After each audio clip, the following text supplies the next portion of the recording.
तीसरा कर रहा था फोन पे बात। अच्छा ठीक है, तुम लोग जांच आगे जारी रखो, अगर कुछ भी पता चले तो मुझे तुरंत बताना।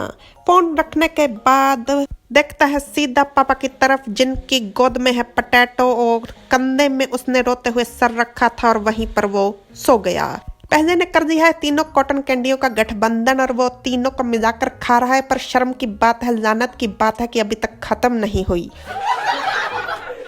फिर तीसरा देखता है दूसरे की तरफ जो बेहद चिढ़ा हुआ है और अपने पैर को जमीन पे पटक रहा है।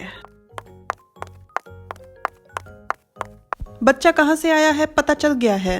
दूसरा कहता है क्या पता चल गया?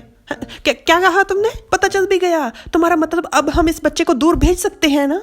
सवाल सुनकर तीसरा सोच में पड़ जाता है तो दूसरा कहता है क्या हुआ, क्या कोई परेशानी है? तो तीसरा कहता है हालांकि हमें बस अभी तक एक ही सुराग मिला है। और तीसरा जाता है दूसरे के पास और उसके पास जाकर वो उसके कान में कहता है हमें नहीं पता क्या कहता है क्योंकि हमें बताया ही नहीं गया। उसने इतना धीरे से बोला कि पता ही नहीं। ये सुनकर जो दूसरा है उसकी आंखें खुली की खुली रह जाती हैं, चेहरे के रंग उड़ जाते हैं और वो चिल्लाकर कहता है क्या? आज की कहानी से हमें कोई शिक्षा नहीं मिली। मिली तो है। क्या शिक्षा मिली है? यही कि बच्चे जब रो देते हैं तब वो सो जाते हैं, अगर बच्चा सो नहीं रहा तो उसको रुला दीजिए। और ये तरीका अपनाने से आपके सर पर इसी प्रकार से जोरदार वार होगा तो बिल्कुल नहीं। ऊपर से ये तरीका अपनाने से बच्चे को रुलाने से पाप लगेगा अलग से। तो दूसरी बात भी तो पता चली है ना? क्या पता चली है? मारिए गम्मत पहले ही बता रही हैं। यही पता चला है कि जिनको खाने की चीजों का शौक है जरूरी नहीं कि उनको खाना भी आता हो। अब पहले को ही देख सी तो क्या हो गया इसमें? अब वैसे आपकी बात से एक शिक्षा जरूर मिलती है।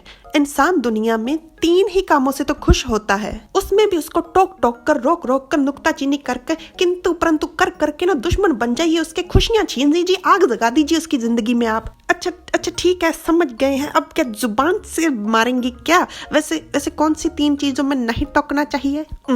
एक तो खाते हुए, दूसरा सोते हुए और तीसरा हाँ तीसरा बताइए, नहीं याद आ रहा क्या?